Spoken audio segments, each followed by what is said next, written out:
Olá, muito bom dia para você que nos acompanha nessa sexta-feira pela Rádio Unesc. Seja muito bem-vindo, bem-vinda a mais uma edição do nosso Check-up, onde todos os dias trazemos para você e para sua família assuntos relevantes de saúde e bem-estar. E hoje é dia de falarmos de ansiedade. Quem nunca, né, sofreu de ansiedade ou conhece alguém que está sofrendo com ansiedade? Para falar desse assunto, a gente recebe ela, que é psicóloga da nossa universidade, Cibele Ribeiro. Olá, Cibele, seja muito bem-vinda ao nosso check-up. Olá, muito obrigada. Cibele, muita gente sofre de ansiedade e fala aquele termo, tô ansioso, fulano é ansiosa, aquele lá é ansioso demais. Afinal, se a gente pudesse falar um pouquinho de conceito, o que é ansiedade? A ansiedade hoje, ela é uma preocupação em excesso com o futuro, né? E quando ela passa a ser em excesso, ela já vira aí, né, pra gente ligar a chavezinha da preocupação de a gente ter que procurar uma ajuda, né, pra gente poder melhorar a situação, de como a gente tá indo, do que a gente tá pensando aí futuramente. Ela pode atingir pessoas de diferentes idades, por exemplo, desde a criança até o idoso? Criança também sofre com ansiedade? Sim, muitas crianças sofrem com ansiedade, né? Tem um mito, né, que as pessoas é porque a criança não sofre, né? Porque a criança não sofre com ansiedade, criança não tem problema. Mas não, a gente já vê estudos aí de crianças com 3, 4 anos já sofrendo com ansiedade. Então, já mostra aí no ranger os dentes, né, o tal do bruxismo que os dentistas falam. Então, eles mostram uma outra diferença entre criança e adulto. Idoso também sente muita ansiedade, né?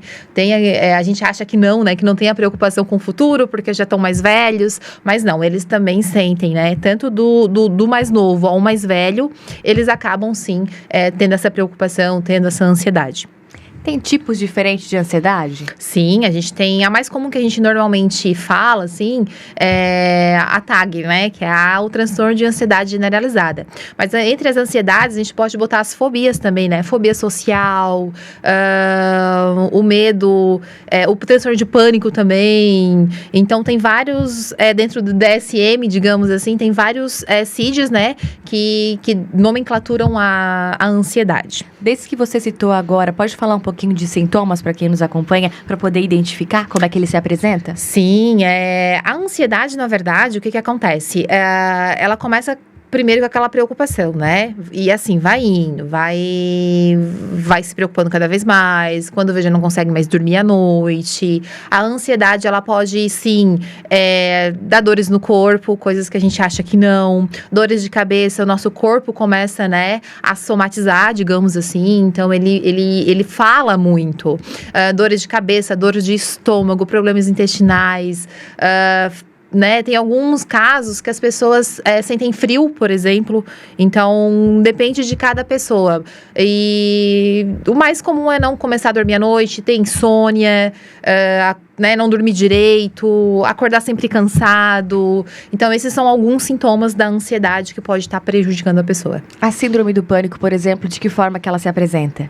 A síndrome do pânico, ela é um medo irracional, né? Então, quando a gente fala sobre síndrome do pânico, a gente fala, por exemplo, aquele medo da pessoa nem sair de casa, porque ela acha que ela pode morrer a qualquer momento.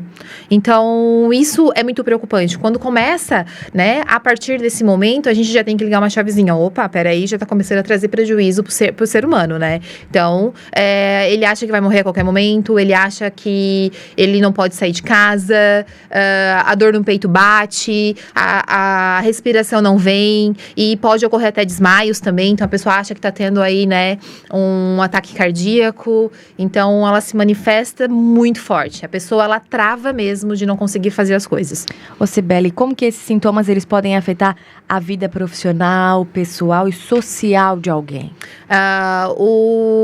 Primeiro a pessoa começa a não querer sair de casa, né? Porque pode acontecer alguma coisa, ela acha que ela pode passar mal no momento. Por exemplo, uma fobia social, digamos assim. A pessoa, às vezes, ela fica tão ansiosa que no meio da multidão ela consegue desmaiar. Então, ela começa a evitar ir nesses lugares, ela começa a evitar amigos, ela começa a evitar o trabalho, dependendo se o trabalho for com o público, já não começa a ir mais. Então, a gente tem que ter esse cuidado, porque pode sim com que a pessoa se exclua da sociedade, se exclua do ambiente de trabalho, enfim, de um modo geral, e não saia mais de casa. Começa a trazer prejuízo para a pessoa, né? E com isso também pode vir aí a depressão, porque está se isolando, pode estar sempre ligado juntos ali. E aí é um combo, né? Estresse no trabalho, problema de relacionamento e eventos traumáticos são grandes contribuintes? Sim, porque já começa com aquela preocupação, né? Então, assim, teve um estresse pós-traumático, já gera uma ansiedade. Então, a gente tem que sempre identificar os gatilhos que a gente fala da ansiedade. Então, por isso que é bom a terapia, né? Não ter medo da medicação também, porque dependendo do caso, precisa da medicação junto com a terapia, para que a gente consiga, assim, se libertar futuramente. Quando a gente passa para falar de transtorno, quando a gente fala de transtorno, isso não quer dizer... já passa a ficar internalizado na pessoa mesmo, né? Então, já começa a ser uma doença mesmo, digamos assim. Então, o transtorno... ele consegue sim, você consegue ficar um bom tempo sem sentir essa crise de ansiedade, mas isso não quer dizer que você nunca mais vai sentir. Eu ia perguntar isso, uma vez ansioso, sempre ansioso? Sempre ansioso quando a partir do momento que é transtorno, porque a gente tem alguns tipos de ansiedade. A ansiedade boa, que a gente fala, é a ansiedade ruim, né? Quando a ansiedade ruim, que você tem esse gatilho, que você tem que tomar medicação, que você faz esse tratamento, você pode sim ficar um bom tempo, 3, 4 anos, sem dar a crise de ansiedade, mas pode ser que em algum momento dê. Por isso que é tão importante a terapia, para você aprender a fazer a parte do gatilho, né? Para identificar o gatilho, né? O que esse gatilho tá me gerando? Por exemplo, hoje eu tenho... Vamos citar, assim, uma situação financeira. Muita gente hoje tem essa ansiedade, né? De querer preparar o futuro para os filhos, de querer preparar o futuro para si, de querer deixar tudo certinho, né? E se eu morrer, o que vai acontecer, né? E as pessoas ficam muito eufóricas. Só que acontece daquela pessoa gastar demais. Isso vai gerar uma ansiedade nela, ela não vai conseguir dormir à noite, ela não vai conseguir reter, né, ali a parte financeira dela para que ela consiga se organizar mais. Então, identificado isso, por exemplo, eu sei que o meu problema hoje de ansiedade é em relação às finanças. O que eu tenho que fazer, né, para que eu possa me reerguer novamente em relação a isso? Então, vamos para terapia, identificamos ali, a partir daquele momento a gente começa a trabalhar, a fazer nossos planos certinhos, para que essa ansiedade não venha novamente. Mas isso não quer dizer que de repente aconteça alguma coisa, que ela tenha que gastar demais e a ansiedade voltar. Então, assim, ela já sabe que é aquilo ali. Então, peraí, né? O que a gente pode fazer? Qual é a técnica que eu posso fazer, já que eu já reconheci o gatilho? Então, ela consegue, sim, não vou morrer por isso, né? Porque a ansiedade, às vezes, ela dá uma dor tão forte no peito, a respiração não vem, as pessoas acham que vão ficar sem respirar e pode levar ao desmaio, enfim. Então, ela já consegue controlar a situação. E agora, a ansiedade também, as pessoas naquele momento da ansiedade, às vezes, podem querer ter como fuga o alimento e aí engordar, às vezes algum vício. Queria que tu falasse disso pra gente também. Sim, porque a ansiedade, ela pode fazer o quê? Ela pode levar a gente a levar as recompensas, né? Então, qual é a recompensa? Que pode levar um outro vício. Então, a compulsão alimentar, no fim, pode... ou até mesmo não comer, por exemplo. Então, pode acontecer também da ansiedade fazer com que a pessoa não coma e emagreça bastante. Pode fazer com que a pessoa coma demais, porque ela precisa de uma recompensa e ela precisa jogar as emoções em algum lugar. Então, pode ser também que já aconteceu, né, de a gente pegar casos, por exemplo, de que a pessoa faz exercícios físicos demais. Então, cada vez que ela corre, ela sentia o alívio da ansiedade dela. Só que exercício físico é bom, sim, deve ser feito, ajuda na ansiedade, porém ela estava exageradamente. Então, qualquer coisa que acontecia na vida dela, ela ia correr. Ela largava o trabalho e ia correr, por exemplo. Olha só. Então, a fuga dela foi no momento dessa corrida. Então, a gente também tem que cuidar com isso, né? É bom, mas tudo no equilíbrio. Assim como a comida, assim como as compras também, né? Tô ansiosa, tô ruim, vou lá, vou comprar, me sinto melhor. Mas e depois, né? E depois, o que acontece, né? Será que se sente melhor depois de comprar também? Daqui a algumas horas, esse sentimento de melhora passa. E quando você traz em pauta a questão do trabalho, hoje tem muita gente também sofrendo com síndrome de burnout. Muito. A ansiedade também tem a ver? Sim, porque é uma pressão muito grande, né? Então, quando a pessoa tá ali com a síndrome de burnout, a pessoa, ela fica naquela pressão de ter que dar conta, tem que dar conta, preciso abraçar o mundo, preciso mostrar serviço, né? Preciso deixar tudo preparado. Quando vê, já tá ali horas e horas dentro do trabalho, o trabalho não sai dela, então ela tá em casa, ela tá trabalhando, e vem aí um esgotamento, né? Um esgotamento mental, digamos assim, onde pode sim levar a pessoa a síndrome de burnout. Para quem nos acompanha agora, a gente falava no início que a ansiedade ela pode dar não só em adultos, mas também em crianças. Vamos falar um pouquinho de tratamento? Para quem é pai, para quem é mãe, está desconfiado que a criança está ansiosa demais, deve procurar um profissional. E assim que procura o profissional, o que é feito com os pequeninos? Então, quando a gente começa a trabalhar com as crianças, né? Porque a criança, ela manifesta de uma forma diferente do adulto, né? Talvez ela durma até um pouco melhor que o adulto em relação à ansiedade. Mas ela começa a ranger os dentes, ela começa a ficar muito irritada, tudo ela chora. Então, tem outros sintomas em relação.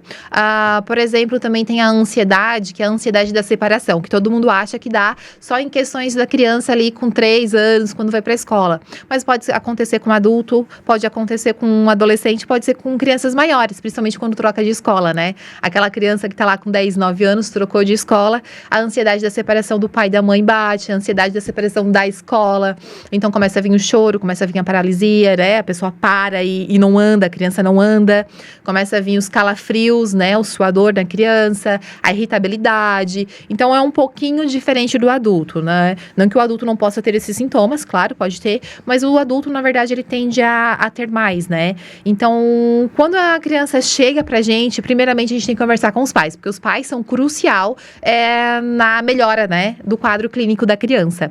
Então, a gente precisa conversar com os pais precisam estar dentro, eles precisam comprar a ideia de que a gente possa, sim, trabalhar junto. Como eu costumo dizer, é 50%, né? 50% o psicólogo, 50% a família. Então, eles precisam estar dentro. Ali a gente começa a trabalhar com a criança, começa a fazer com que a criança entenda as situações. A gente ensina técnica de respiração para as crianças também, porque não só o adulto, mas as crianças, elas precisam controlar os sentimentos dela também, elas estão aprendendo a ter esse sentimento, né? Então, a gente precisa ensinar cada tipo de sentimento. Então, o que é esse sentimento? Por que acontece? O que está acontecendo? Por que está levando isso? Então, a gente faz essa preparação com a criança também dentro dos consultórios. E quando é com adolescente? Com o adolescente, normalmente, a ansiedade dele bate também muito com a irritabilidade. Que o pai pensa assim, tá ali, tá... É porque é adolescente, né? Mas aborrecência, não, como alguns falam. Tá ali. Mas pode estar, assim, levado a caso da ansiedade, uma raiva extrema, sabe? Então, assim, hoje o uso das telas, né, em excesso, traz muito isso. Traz essa ansiedade e essa irritabilidade muito forte. Ela é mais do que o normal. Então, a insônia do adolescente também. Então, ele começa a ficar mais tempo acordado, né? Também tem isso. E tem aquela coisa daquela necessidade de estar sempre no jogos, sempre na tela, então faz com que esse adolescente fique ansioso.